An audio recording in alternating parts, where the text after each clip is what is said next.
Good morning students. இன்னைக்கு நம்ம பார்க்க போகிற lesson nutrition and health. Plant tissues, animal டிஷ்யூஸ்னு ரொம்ப போர் அடிச்சிருக்கோம் இல்லையா? ஸோ இன்னைக்கு ஒரு புது லெசன் நம்ம பார்க்க போகிறோம், nutrition and health. Food is the basic necessity of life.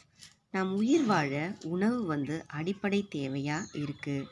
அந்த உணவை நாம் பிளான்ட்ஸ் அண்ட் அனிமல்ஸ் கிட்டேருந்து எடுத்துக்கிறோம். இப்படி பிளான்ட்ஸ் அண்ட் அனிமல்ஸ்கிட்டேருந்து நம்ம எடுத்துக்கிற அந்த ஃபுட்டில் நிறைய நியூட்ரியன்ஸ் இருக்குது. அந்த நியூட்ரியன்ஸ் நம்மளோட உடல் வளர்ச்சிக்கு மட்டும் இல்லாமல் நம்மளுடைய உடல் இயக்கங்கள், அதாவது நம்மளுடைய ஆர்கன்ஸ்லாம் நல்லா ஃபங்க்ஷன் ஆகிறதுக்கும் அந்த நியூட்ரியன்ஸ் ரொம்ப ஹெல்ப்ஃபுல்லாக இருக்குது. பெரும்பாலும் நம்மளுடைய உடல் நலம்ன்றது நாம் எடுத்துக்கக்கூடிய அந்த உணவு பழக்க வழக்கங்களை வச்சு தான் நிர்ணயிக்கப்படுது.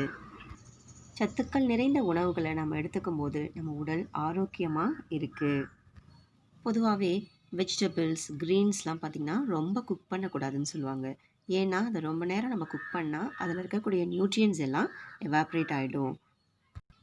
உணவுப் பொருட்களில் மைக்ரோபியல் கண்டாமினேஷன் ஏற்படும் போது அந்த உணவு சாப்பிட்றதுக்கு உதவாத ஒரு பொருளாக மாறிடுது. அப்படி ஸ்பாயிலேஜான அந்த ஃபுட்டை நம்ம எடுத்துக்கும் போது நம்மளுக்கு நிறைய உடல்நல கோளாறுகள் ஏற்படுது. ஸோ நம்ம உணவுப் பொருட்களை எப்போவுமே சாப்பிட்றதுக்கு முன்னாடி அது சாப்பிட்றதுக்கு உகந்த பொருளாக இருக்குதா அப்படின்றத நம்ம கன்ஃபார்ம் பண்ணிக்கிட்டு அதுக்கப்புறமா தான் நம்ம சாப்பிடணும். இப்போ இருக்கிற காலகட்டத்தில் வணிகர்களுடைய ஒரே நோக்கம் அதிக பணம் சம்பாதிக்கணுன்றது தானே தவிர மக்களுடைய நலனில் கொஞ்சம் கூட அக்கறை இல்லாதவர்களாகவே செயல்படுறாங்க. அதனால தான் எல்லாத்துலேயும் அடல்ட்ரேஷன், கலப்படன்ற ஒரு செயலை செய்கிறாங்க. அடல்ட்ரேஷன் அப்படின்னா என்ன அப்படின்னா, ஒரு தரமான பொருளில் தரமற்ற பொருளை சேர்க்கிறதோ அல்லது தரமான அந்த பொருளில் இருக்கக்கூடிய நியூட்ரியன்ஸ் எல்லாம் ரிமூவ் பண்ணிவிட்டு அந்த பொருளை தரமற்ற பொருளாக மாற்றி விற்பனை பண்ணுறது தான் அடல்ட்ரேஷன் அப்படின்னு சொல்கிறோம். ஸோ நம்ம விழிப்புணர்வாக இருந்தால் தான் இந்த மாதிரி அடல்ட்ரேட்டட் ஃபுட்டை நம்மளால் அவாய்ட் பண்ண முடியும். பொதுவாகவே நீங்கள் எந்த ஒரு பொருள் வாங்கினாலும் அதனுடைய அந்த மேனுஃபேக்சரிங் டேட், எக்ஸ்பிரி டேட்லாம் நீங்கள் கண்டிப்பாக செக் பண்ணி பார்த்து தான் வாங்கணும். இப்போ நம்ம நியூட்ரியன்ஸை எப்படி கிளாஸிஃபை பண்ணியிருக்காங்கன்றதை பற்றியும் அந்த ஒரு நியூட்ரியன்ஸ் பற்றியும் நம்ம விளக்கமாக பார்க்கலாம். Nutrients R classified into 5 major groups: carbohydrates, proteins, fats, vitamins and minerals. Carbohydrates. Carbohydrates are organic compounds composed of carbon, hydrogen and oxygen. The carbon, hydrogen, oxygen சேர்ந்த கலவை தான் carbohydrates.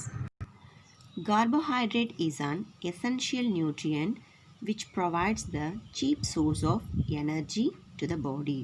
நம்ம உடம்புக்கு தேவையான எனர்ஜியை இந்த கார்போஹைட்ரேட்ஸ் கொடுக்குது. Glucose, sucrose, lactose, starch, cellulose are examples for carbohydrates. கார்போஹைட்ரேட்ஸை மோனோசாக்கரைட், டைசாக்கரைட், பாலிசாக்கரைட்னு கிளாஸிஃபை பண்ணியிருக்காங்க. The classification is based on the number of sugar molecules present in each group. இப்போ மோனோசாக்கரைடில் மோனோ அப்படின்னா சிங்கிள், அதாவது ஒற்றை சர்க்கரை, அதுக்கு எக்ஸாம்பிள் குளுக்கோஸ். டைசாக்கரைட்னா 2, அப்போ அதுக்கு எக்ஸாம்பிள் சுக்ரோஸ். பாலிசாக்கரைட் அப்படின்னா பாலி அப்படின்னா மெனி, நிறைய, அதுக்கு எக்ஸாம்பிள் செல்லுலோஸ். அடுத்து நம்ம பார்க்க போகிற nutrient proteins. Proteins are the essential nutrients and also the building blocks of the body. They are essential for growth and repair of body cells and tissues. Proteins are made of amino acids. இந்த proteins பார்த்திங்கன்னா நம்மளுடைய உடல் வளர்ச்சிக்கு ரொம்ப முக்கியமானதாக இருக்குது. அது மட்டும் இல்லாமல் நம்ம உடம்புல டேமேஜ் ஆன செல்ஸ், டிஷ்யூஸை ரிப்பேர் பண்ணுற செயலையும் இந்த ப்ரோட்டீன்ஸ் செய்யுது. இந்த ப்ரோட்டீன்ஸ் பார்த்திங்கன்னா அமினோ ஆசிட்ஸால் உருவாக்கப்பட்டிருக்கு. இந்த உடல் வளர்ச்சிக்கு தேவையான இந்த அமினோ ஆசிட்ஸ் பார்த்திங்கன்னா நம்மளுடைய உடம்புல இயற்கையாகவே சிந்தசைஸ் பண்ணிக்கிறது கிடையாது. அது நம்ம சாப்பிடக்கூடிய அந்த உணவுலேருந்து தான் நம்மளுக்கு கிடைக்குது. இங்கே ஒரு 9 அமினோ ஆசிட்ஸோட நேம் உங்களுக்கு கொடுத்துருக்காங்க. இந்த 9 அமினோ ஆசிட்ஸும் பார்த்திங்கன்னா நம்மளுடைய உடல் வளர்ச்சிக்கு ரொம்ப ரொம்ப அடிப்படை தேவையானது. அதனால தான் இதை எசென்ஷியல் அமினோ ஆசிட்ஸ் அப்படின்னு சொல்கிறாங்க. அது என்னென்னு பார்த்தீங்கன்னா phenylalanine, valine, threonine, tryptophan, methionine, leucine, isoleucine, lysine and histidine. Next நம்ம பார்க்க போகிறது fats. Fat in the diet providing energy. இந்த ஃபேட்டும் நம்மளுக்கு எனர்ஜியை கொடுக்குது. They maintain cell structure and are involved in metabolic functions. இந்த ஃபேட் பார்த்திங்கன்னா செல்லோட ஸ்ட்ரக்சரை மெயின்டைன் பண்ணுறதோட மட்டும் இல்லாமல் உடம்புல நடக்கக்கூடிய வளர்ச்சிதை மாற்ற நிகழ்வுகள்லையும் பங்கு கொள்ளுது. இந்த எசென்ஷியல் ஃபேட்டி ஆசிட்ஸும் நம்ம உடம்புல சிந்தசைஸ் ஆகிறது கிடையாது, நம்ம சாப்பிட்ற அந்த உணவுலேருந்து தான் கிடைக்கிது. ஒமேகா ஃபேட்டி ஆசிட்ன்றது நம்மளுக்கு தேவையான ஒரு எசென்ஷியல் ஃபேட்டி ஆசிட். நெக்ஸ்ட் நம்ம பார்க்க போகிறது விட்டமின்ஸ். விட்டமின்ஸ் நம்ம உடம்புக்கு மிகச்சிறிய அளவே தேவைப்பட்டாலும் அதனுடைய செயல் மிக பெரியதாக இருக்குது. உயிர் வேதியியல் நிகழ்வுகள்லாம் சரிவர நடக்கிறதுக்கு விட்டமின்ஸ் ரொம்ப ரொம்ப முக்கியம். விட்டமின் அப்படின்ற டேர்மை இன்ட்ரடியூஸ் பண்ணவர் யார் அப்படின்னு பார்த்தீங்கன்னா டாக்டர் ஃபங்க். அவர் தான் கண்டுபிடிச்ச அந்த ஃபர்ஸ்ட் விட்டமினுக்கு ஆல்ஃபபெட்டில் ஃபர்ஸ்ட் லெட்டரான அந்த ஏ அப்படின்ற லெட்டரையே வச்சார். ஹியூமன் ஸ்கின் பார்த்திங்கன்னா சன்லைட்டை யூஸ் பண்ணி விட்டமின் டியை சிந்தசைஸ் பண்ணுது.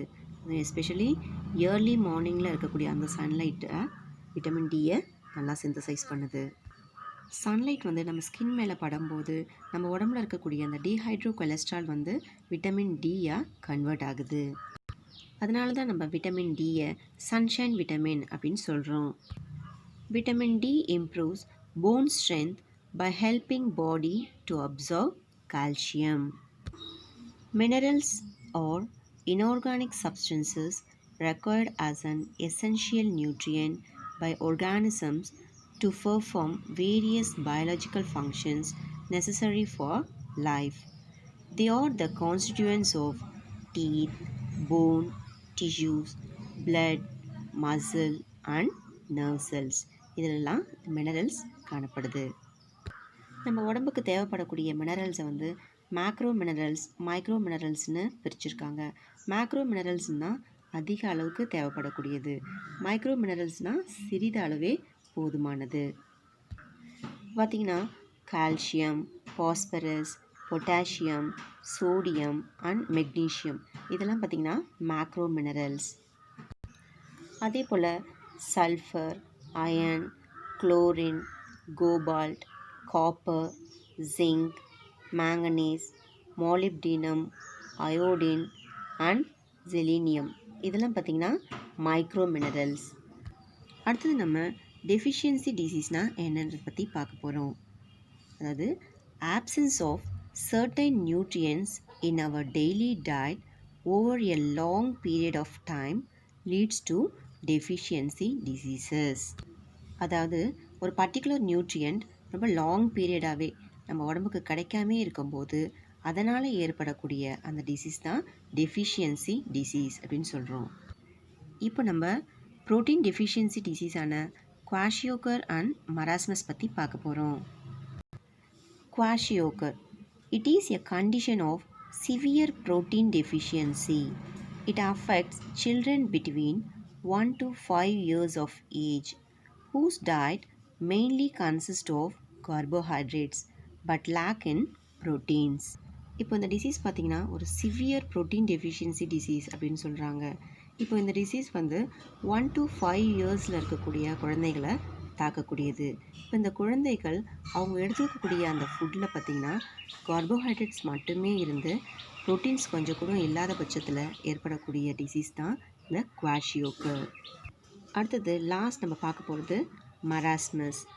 It is usually affects infants below the age of 1 year when the diet is poor in carbohydrates, fats and proteins.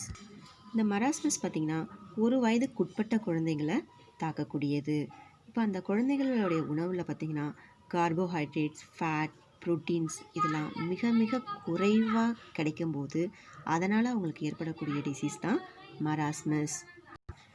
இன்றைக்கி உங்களுக்கு ஹோம்ஒர்க் என்னன்னு பார்த்தீங்கன்னா இந்த ப்ரோட்டீன் டெஃபிஷியன்சி டிசீஸான இந்த குவாஷியோகர் அண்ட் மராஸ்மஸ் இது ரெண்டத்தையும் நீங்கள் எழுதி சப்மிட் பண்ணிவிடுங்க.